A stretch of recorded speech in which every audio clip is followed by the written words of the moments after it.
Moments ago, the Senate holding two votes on two different ways out of this stalemate. One with border wall money, one without. Both failed. Yet the bill without funding for the wall garnered two more votes overall, with 6 Republican senators breaking from President Trump. And as the federal government continues to inflict this pain on its own citizens, all because of President Trump's demand for a border wall, the message from the Trump administration and Trump re-election campaign has not really recently seemed to be one of sympathy for the furloughed workers. It's been this. There are some federal workers who are going to homeless shelters to get food. Well, I know they are, and I don't really quite understand why. The 30 days of pay that some people will be out, there's no real reason why they shouldn't be able to get a loan against it. This is so much bigger than any one person. It is a little bit of pain, but it's going to be for the future of our country. Go get a loan. Just a little bit of pain. Commerce Secretary Wilbur Ross and senior advisor to the Trump campaign, Laura Trump, are now trying to clarify that they are indeed sympathetic to the plight of the 800,000 unpaid federal workers, not to mention federal contractors who won't see back pay, and all of those who depend upon all of them for their own businesses, cab drivers, lunch truck workers, and on and on. Still, to many of those suffering, those comments assuredly today sounded a bit Marie Antoinette-esque, particularly given that tomorrow will mark the second pay stub that will read 0.00, a full month of no pay. CNN's Abby Phillips starts off our coverage from the White House. Accusations of tone deafness today as Commerce Secretary Wilbur Ross wonders out loud why furloughed federal workers are relying on food banks to make ends meet. I know they are, and I don't really quite understand why, because as I mentioned before, the obligations that they would undertake, say a borrowing from a bank or a credit union, are in effect federally guaranteed. So the 30 days of pay that some people will be out, there's no real reason why they shouldn't be able to get a loan against it. Ross, who is estimated to be worth $700 million, seemingly out of touch with workers who will soon have missed 2 paychecks. But after several hours of scrutiny on social media and cable TV, Ross tried to clean it up. All I was trying to do is make sure that they're aware that there are possible other things that could help somewhat mitigate their problems. His comments coming after this from the president's daughter-in-law and campaign advisor, Laura Trump, talking about the impacted federal workers. It's not fair to you, and we all get that, but this is so much bigger than any one person. It is a little bit of pain, but it's going to be for the future of our country. Democrats pounced on the seemingly tone-deaf comments. Many of these federal employees live paycheck to paycheck. Secretary Ross, they just can't call their stockbroker and ask them to sell some of their shares. They need that paycheck. I don't know, is this the let them eat cake kind of attitude? Meantime, in a late-night tweet, Trump backing down from his latest conflict with House Speaker Nancy Pelosi, tweeting that he would not seek to deliver the State of the Union address at another location after Pelosi pulled her invitation to do the address in the House chamber, citing the shutdown. White House aides brainstormed alternative venues for the speech for days, but none appealed to the president. Pelosi taking note of Trump's uncharacteristic retreat. Thank you for recognizing that it's inappropriate to have a State of the Union address.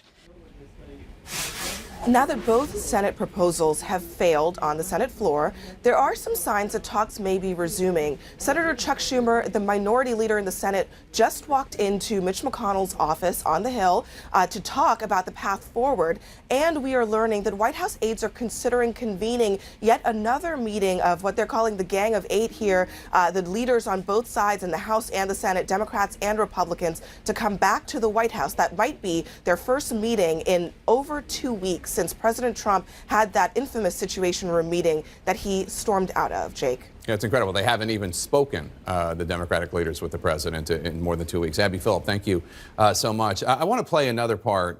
It's not getting as much attention from that Wilbur Ross interview on CNBC. This is about the 800,000 federal employees who have not been paid. As of tomorrow, it will be a full month of not being paid. Take a listen. Put it in perspective.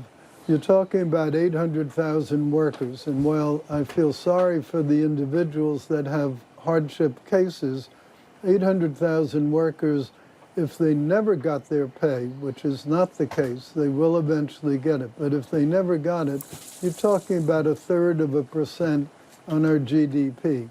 So it's not like it's a gigantic number overall.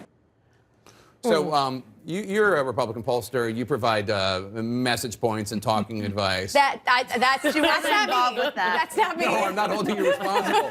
I'm saying, is that not the exact opposite of what you would recommend? Yeah, that's about the exact opposite. Because, look, where do I even start?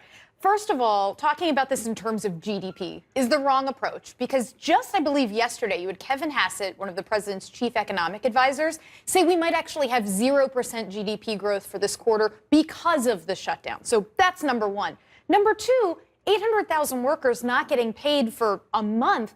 There's polling out yesterday where people were asked, how many paychecks could you miss before it got bad for you and you couldn't pay your bills? And for over half of America, the answer is 2 or more paychecks. Like, that's when things get really bad, and that's what's about to happen.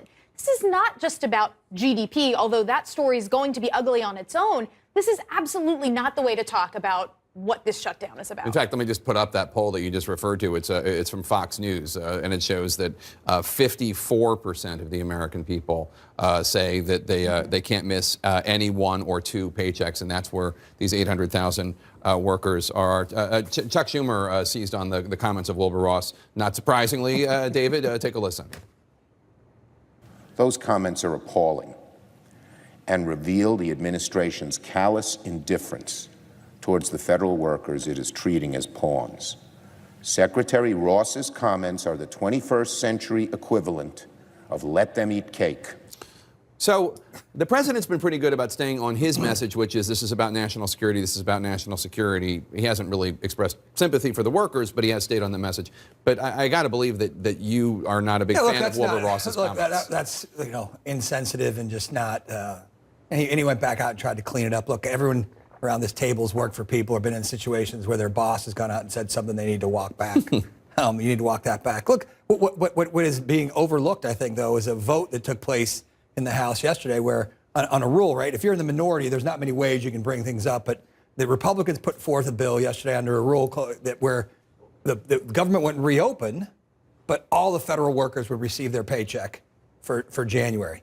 And it was defeated, but it did get about, I think it got 10 or 12 Democratic votes. So the Democrats have had an opportunity, if they were really, really sincere about their concern for these 800,000 workers, they could have said, listen, we'll vote to give these folks their paycheck and we'll continue to negotiate, right? I mean, if they were really concerned, that would have gotten some play. I see that picked up and nowhere in the news, that story got picked up that 10 Democrats, some folks fell off. There was a vote last week, I think 6 folks voted with the Republicans, 6 Democrats. I think about another 6 joined with them this time. And so, they're going to see there's going to be some maneuvering someplace along here. There's going to be, everyone's looking for an exit ramp. Nobody wants to see people continue to suffer. And so maybe that's a way forward. Let me tell you why I didn't get any play, because Democrats at this point in the House have voted 10 times actually, to actually just reopen the government and make sure. Yeah, that's a non-starter, Simone. Everyone's got to find a third way. I don't understand why it's a non-starter, though, because Republicans before Christmas voted on this same bill that Democrats have been. Republicans in the Senate. And so when the House brought up this same bill, the only reason, if we just all want to be honest, the only reason Republicans are not going along with these bills that they previously, at least in the Senate, voted for, is because Donald Trump has signaled he won't sign them. Right. But Congress, guess what? That's written. There's a fail-safe for this. If the president won't sign something, and if everyone believes the government should be open, then pass something that's veto-proof and get the government back. And in fact, the Democratic bill in the Senate got 2 more votes than the Republican bill, and 6 Republicans broke and voted with the Democrats on that. How does this end, do you think? I mean, you've been through shutdowns, but not any this long. Well, how it typically ends is that we vote, or Democrats and Republicans vote on a clean CR, and they agree to negotiate about other issues. I think that's what Democrats have been proposing for some time. It seems like, if you look at the vote today, that there are a number of Republicans, especially ones who are vulnerable in 2020, who are open to that. Let's just get the government open, and then let's have a discussion. Now, if you're may as well explain to America what a clean CR is. A government funding bill without a government lines funding bill that would allow the government to open, but it wouldn't have a lot of issues on both sides. Yeah. And so my bet is that's what we end up with. This is ultimately up to President Trump. But if you look at all of the polling that has come out over the past 24 hours about this, his argument on national security is not working. 60% of the public blames him, and they're more angrier about the shutdown than they are concerned about national security. So there's a political calculation from him as well. So, David, let me just ask you, because the polling is horrible for the president, and it keeps getting worse. I mean, the American people, whether you think that it's fair or not, they're holding President Trump responsible. And well, he did say, I'm responsible for the shutdown. So, right, that's one reason why. And they're holding him responsible, and his approval rating is sinking even with his own supporters. Yeah, look, I think it's a bad look for everybody when the government doesn't work, right?